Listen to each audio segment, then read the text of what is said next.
안녕하십니까. 이노소셜랩 서진석 연구위원입니다.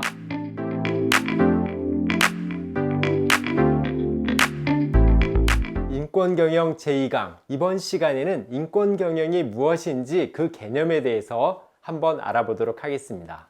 먼저 한 가지 질문을 해볼까요? 인권경영은 ESG의 한 분야로 추진되어야 하나요? 당연히 한 분야로 추진되어야겠죠? 그런데 이 질문은 ESG가 인권경영의 기본 취지를 모두 충족시킬 수 있을 것인가 하는 것에 대한 질문이기도 합니다. 이에 대한 답변은 잠시 뒤로 미뤄두기로 하죠. 그러면 용어부터 시작해 볼까요? 인권경영, 기업과 인권, 어느 용어가 더 적합한가요? 인권경영을 풀어 쓴다면 인권을 고려한 경영이죠. 방점이 어디에 있나요? 경영에 찍혀 있습니다.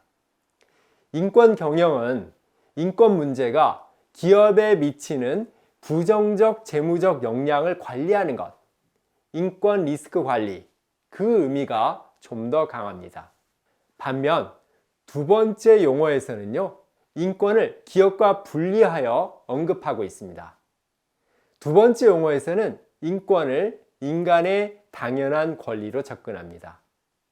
인권은 보편적이고 불가침한 빼앗을 수 없는 권리로 보고 있죠.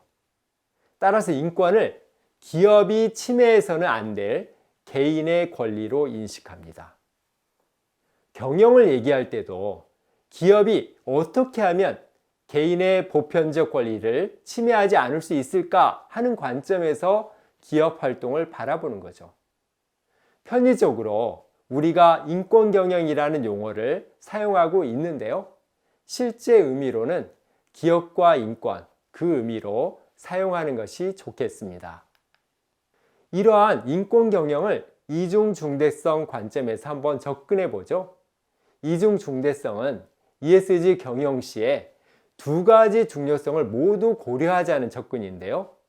기업이 의존하는 사회 환경 요소와 관련된 재무적 리스크, 즉 아웃사이드 인만이 아니라 사업이 인류와 지구에 실제로 미치는 영향, 즉 인사이드 아웃까지 모두 살펴보자는 것입니다.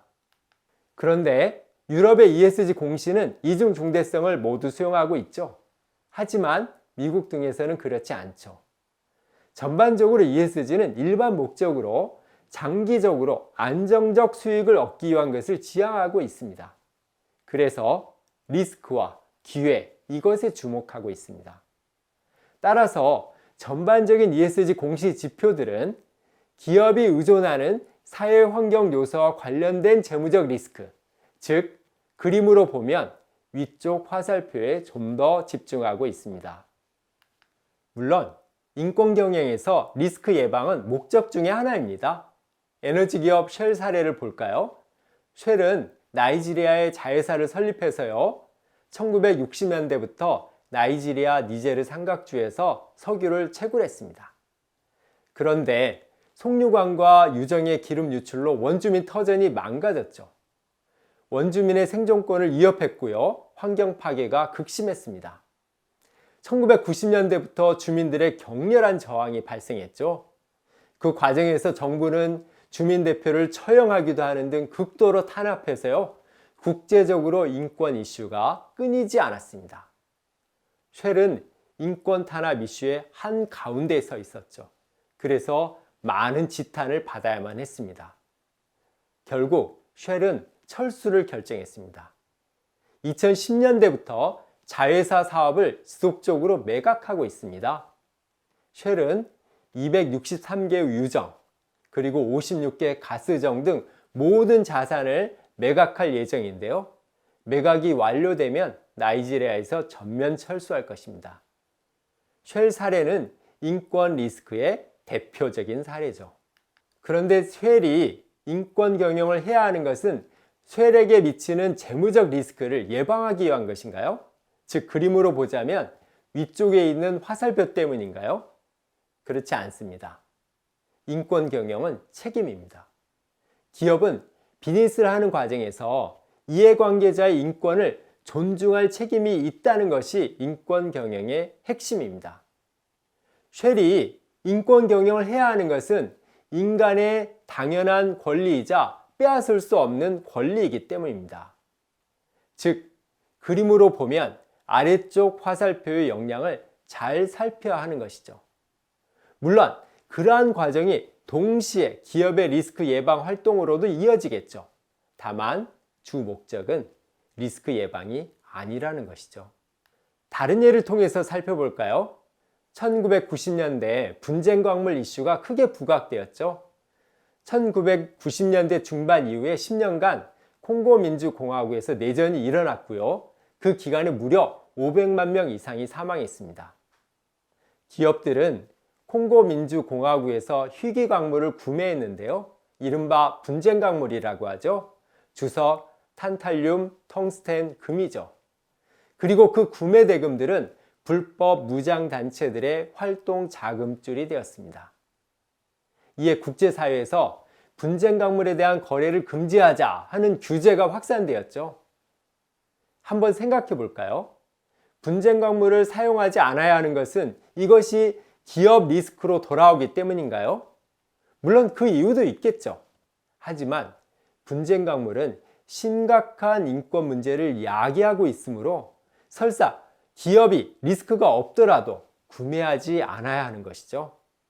이렇듯 기업 활동이 다른 사람의 인권을 침해할 위험성이 있는지 끊임없이 살펴야 하는 것이 바로 인권 경영의 핵심입니다. 앞의 정의와 사례를 통해서 인권 경영이 무엇인지 알 수 있었는데요. 이를 CSR, 기업의 사회적 책임과 비교해 보면 좀 더 뚜렷하게 알 수 있습니다. 인권 경영을 CSR의 한 분야로 보는 시각에 대해서요, 인권 분야에서는 우려스러워하는 시각도 있습니다. 이유는 영역의 차이라기보다 목적 함수의 차이 때문입니다. 가장 큰 차이는 기업에서 출발하고 있느냐, 피해자에서 출발하고 있느냐, 이 차이입니다. CSR은 기업을 중심에 두고요, 기업을 둘러싼 이해관계자에 대한 책임 경영을 추구합니다. 그렇기에 기업이 사회에 기여할 이슈가 무엇인지 선별해 추진할 수도 있습니다. 그러나 인권 경영은 다소 다르죠. 인권 경영은 피해자 중심입니다. 기업이 아니라 인권 피해자가 주도하여 만든 흐름인 거죠. 또 다른 차이를 볼까요? CSR은 자발적이고 비법적인 접근을 선호합니다. 반드시 권리나 규범에 기반하지 않죠. 기업에 대한 신뢰에 기반하고 있습니다. 따라서 기업이 최대한 적극적으로 기여하고 긍정적인 영향력을 확산해 나가기를 기대하고 있습니다. 그러나 인권 경영은 다소 다릅니다. 강제적이고 법률적인 접근을 선호합니다. 인권에 대한 기업의 부정적 영향을 방지하고자 합니다. 그래서 이를 법적인 테두리 안에서 보호하고자 합니다. 접근이 다소 다른 측면이 있죠. 물론 인권 경영은 CSR의 한 분야로 다뤄야겠지만요. 그렇다고 인권 경영을 CSR의 시각에서만 접근해서는 안 될 것입니다. ESG와의 차이도 볼까요? 가장 중요한 것은 접근 시각의 차이죠. 예를 들어 리스크, 이 단어를 언급할 때 소유격이 다릅니다. ESG에서 리스크다 하면 기업의 리스크를 뜻합니다. 반면 인권 경영에서 리스크다 하면 그것은 사람의 리스크입니다. ESG에서는 인권을 기업이 중장기적 수익을 제고하기에 관리해야 할 리스크와 기회 요소로 생각합니다. 따라서 인권 침해가 일어나면 이를 기업의 리스크로 인식하는 경향이 있습니다. 반면 인권 경영에서는 인권을 기업이 침해해서는 안 될 개인의 권리로 보고 접근하고 있습니다. 잠재되어 있는 인권 이슈를 수면 위로 올리고요, 이해관계자의 입지를 강화시키고자 합니다. 인권 피해자를 보호할 때 인권 피해자를 수혜자가 아니라요, 권리자로 보고 접근합니다. 그렇기 때문에 때로는 기업의 리스크를 키울 수도 있습니다. 투명성 제고를 바라보는 시각도 다릅니다. ESG에서 투명성의 가치를 매우 중시합니다. 그 이유는 무엇인가요? 투명성을 기반으로 건강한 시장을 작동시키기 위함입니다. 투명성과 투자자의 이해는 긴밀히 연결되어 있죠. 물론 인권 경영에서도 투명성을 매우 중시합니다. 그러나 목적이 다릅니다. 투명성을 기반으로 인권 침해를 방지하기 위함이죠. 투명성과 피해자의 이해는 긴밀히 연결되어 있죠. 따라서 기업에게 불리할 수도 있는 정보를 투명하게 공개하기를 요구하고 있습니다. 마지막으로 목적입니다. ESG의 목적은 장기적으로 기업의 가치를 높이는 것입니다. 따라서 인권 이슈가 기업에 미치는 영향에 관심을 가지게 됩니다. 반면 인권 경영에서는요, 인권 문제를 해결하는 것이 목적입니다. 따라서 기업이 인권에 미치는 영향에 관심을 가지죠. 이러한 방향이 기업의 재무적 이익에 합치되지 않을 수도 있습니다. 이러한 몇 가지 차이를 보면요, 어떻게 인권 경영을 접근해야 할지 아실 수 있을 것입니다. 결국 CSR과 비슷한 결론입니다. ESG 하나로 인권 경영을 다뤄야 하겠죠. 그렇지만 인권 경영을 ESG 시각에서 ESG 일부분이라고만 접근해서는 제대로 된 인권 경영을 할 수 없을 것입니다. 그러면 인권은 어느 범주까지 포괄하는 것일까요? 크게 물적 범위와 인적 범위로 나누고 있는데요. 물적 범위는 어떤 이슈까지 포괄하느냐 이것입니다. 크게는 인권과 기본적 자유, 개인의 건강과 안전만이 아니라요, 최근에는 환경까지도 포괄하는 것이 일반적 규범입니다. 세부적으로는요, 우리에게 익숙한 이슈죠. 아동노동, 강제노동, 안전, 노동권과 같은 주제도 있죠. 그리고 나아가서는 적정한 생활 수준을 보장하는 보수, 평등한 기회, 차별받지 않을 권리, 소비자 보호, 환경 보호, 이런 주제들까지도 들여다봐야 합니다. 다음은 인적 범위인데요. 인권 권리 대상자를 어디까지 봐야 하는 문제입니다. 크게 세 가지로 나누고 있습니다. 첫 번째는 기업이 직접적으로 인권 침해를 야기한 경우입니다. 두 번째는 기여한 것입니다. 인권 침해를 부추기거나 도움을 준 경우죠. 세 번째는 직접 연결된 인권 침해입니다. 이는 사업 관계에서 인권 침해를 야기하거나 기여한 것입니다. 여기에서요, 사업 관계라 함은 기업의 사업 활동, 제품, 서비스와 관련된 여러 행위자를 포함하는 것입니다. 자회사, 공급업체, 소비자, 이 모두를 포괄하고 있죠. 따라서 인권 침해의 흔적이 자신의 제품, 서비스에 남아있는 경우에는 이는 인적 범위에 포함됩니다. 즉, 인적 범위의 영역이 가치사슬 전반을 포괄하고 있는 것이죠. 인적 범위의 종류를 사례를 통해서 살펴보면 좀 더 이해가 쉽겠죠. 먼저 야기입니다. 생산시설에서 배출한 유해 물질로 지역 주민의 건강이 나빠졌다. 이것은 야기입니다. 또 협력회사에게 과도하게 공기를 단축하거나 무리한 물량을 요구함으로써 장시간 노동이나 위험 노동을 수행하겠다. 이것은 기여입니다. 그리고 휴대폰 제품 원재료인 코발트 생산 시에 강제 노동이 있었다. 이것은 직접적으로 연결된 경우이겠죠. 그러면 이러한 인적 범위 모든 종류에 대해 기업이 모두 동일한 책임과 처리 방안을 가져야 할까요? 그렇지는 않습니다. 유형에 따라 처리 방안은 달라질 수 있습니다. 만약 인권 침해를 야기한 경우라면 침해 행위를 당장 중지해야 합니다. 그리고 피해를 구제하고 방지 조치를 취해야 되겠죠. 기여한 경우에는요, 행위를 즉시 중지하고요, 피해에 대해서는 기여한 정도에 따라 합당한 구제를 제공해야 합니다. 그리고 영향력을 행사해서요, 해당 인권 침해를 방지하고 완화하는 활동을 해야만 합니다. 직접 연결된 경우는 직접적으로 구제할 의무까지는 없습니다. 그렇지만 영향력을 행사해서요, 해당 인권 침해가 지속되지 않도록 또 재발하지 않도록 조처를 취해야만 합니다. 이렇듯 물적 범위, 인적 범위가 확대되고 있는데요. 그러면서 인권이 포괄하는 영역이 점점 넓어지고 있습니다. 이 중에서 최근 이슈가 되고 있는 내용을 통해서 물적 범위, 인적 범위가 어떻게 확장되고 있는지 살펴보도록 하겠습니다. 먼저 물적 범위에서는 환경 내용을 포괄한 방향으로 확장되고 있습니다. 한 사례를 보죠. 세계 최초의 기후변화 소송 사례입니다. 2012년 11월 네덜란드 한 시민단체가 정부를 상대로 소송을 제기했습니다. 네덜란드 시민 886명을 대신해서 소송한 거죠. 내용은 2020년 말까지 온실가스 감축 목표를 20%로 정부가 발표했는데 이것이 적절하지 못하다는 것이었습니다. 7년 만인 2019년 12월에 대법원 최종 판결이 났습니다.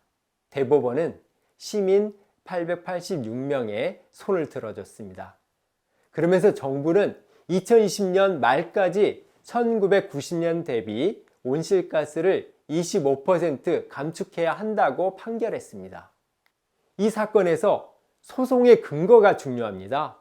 바로 유럽 인권보호조약 제2조와 제8조에 명시된 생명권과 미래세대와 현대세대 간 평등권을 들어서 권리를 주장했기 때문입니다. 즉, 기후변화 소송의 근거가 바로 인권이었던 것이죠. 이렇게 환경이 인권의 대상이 된다는 것은 인권의 범위가 크게 확장되었다는 것입니다. 우리나라도 예외는 아닙니다. 2003년 사건을 하나 보죠. 경부 고속철도를 위해 경남 양산 천성산에 13km의 터널 공사를 하려 했죠. 그곳은 멸종 위기종인 꼬리치레 도롱뇽 서식지였습니다. 환경단체는 환경 파괴 소송의 원고를 도룡뇽으로 해서요 소송을 했습니다. 2006년 대법원은 도룡뇽을 소송 대상자로 인정하지 않았죠. 그러나 상황이 달라졌습니다. 2020년 청소년 기후행동이라는 단체가 자연이 아니라 청소년 자신을 원고로 해서 소송을 제기했습니다. 정부의 저탄소 녹색 성장 기본법이 미래 세대의 생명권과 환경권 등 기본권을 보장하지 못한다, 이런 취지였습니다. 즉, 앞에서 봤던 네덜란드 소송과 마찬가지로 인권을 근거로 해서요 기후위기 소송을 한 것입니다. 현재 이러한 소송 대부분은 정부를 상대로 하고 있죠. 하지만 향후 기업을 향할 가능성도 배제할 수 없을 것입니다. 다음으로 인적 범위 관련 이슈를 살펴볼까요? 유럽 주요 국가들은 공급망 실사법을 시행하고 있습니다. 대표적으로 프랑스가 2017년부터, 노르웨이가 2021년부터, 그리고 독일이 2023년부터 시행하고 있습니다. 프랑스 기업경계 의무법을 볼까요? 이 법은 의무기업 자신만이 아니라 피지배계급, 즉 의결권의 과반수를 보유하고 있거나 사실상 지배하고 있거나 계약상 지배적인 영향력을 행사하는 기업에게까지 이 의무를 부과했습니다. 그리고 의무기업과 피지배계급과의 확립된 거래관계가 있는 하청기업과 공급자까지 포괄하고 있습니다. 노르웨이 투명성법은 어떤가요? 사실상 공급망과 사업관계 전체에서의 인권 침해를 고려하도록 설계되어 있습니다. 독일의 공급망 실사법도 비슷합니다. 공급기업 자신과 직접 공급자 대상으로 하고 있지만요, 간접 공급자에서 발생한 인권 침해에 관해서 고충 제기가 있는 그 경우에는 실사를 하도록 요구하고 있습니다. 그러면 인적 범위와 관련해서 우리나라와 글로벌에서 진행되고 있는 사례를 하나씩 살펴볼까요? 우리나라의 경우는 원청이 사업자 성격을 갖고 있다는 것을 인정해 달라고 하는 이슈가 있죠. 원청 회사가 사내 하청업체 근로자들의 기본적인 노동 조건에 관하여 지배하거나 결정할 수 있는 지위에 있으니 그에 상응하는 책임을 져야 한다는 것이죠. 그러기 위해서 노동법 개정이 필요하다, 이런 움직임이 있습니다. 이는 원청회사가 사내 하청업체 근로자의 인권 침해에 대한 책임이 일정 부분 있지 않느냐 하는 이슈입니다. 해외 사례는 어떠할까요? 세계 6위 에너지 회사 토탈 에너지스 사례입니다. 이 회사는 우간다와 탄자니아 석유 프로젝트를 하고 있는데요. 이 프로젝트가 지역 환경과 사람을 보호하기 위한 실사를 소홀히 했다는 이유로 2019년에 환경단체들로부터 소송을 당했습니다. 이 프로젝트는 토탈 에너지스의 우간다 자회사가 추진하고 있는데요. 재판은 프랑스에 있는 본사에 대해서 이루어졌습니다. 그 이유는 바로 2017년에 프랑스 기업경제 의무법이 시행되고 있는데요. 이 법에 의거한 것입니다. 이 법은 자회사가 해외에 있을지라도 자회사에 의한 인권, 환경 위험에 대해서 실사 조치를 할 것을 명시하고 있습니다. 2023년 2월에 긴급 신속 재판은 절차상의 이유로 기각되었습니다. 그렇지만 환경단체들은 표준 재판을 준비하고 있습니다.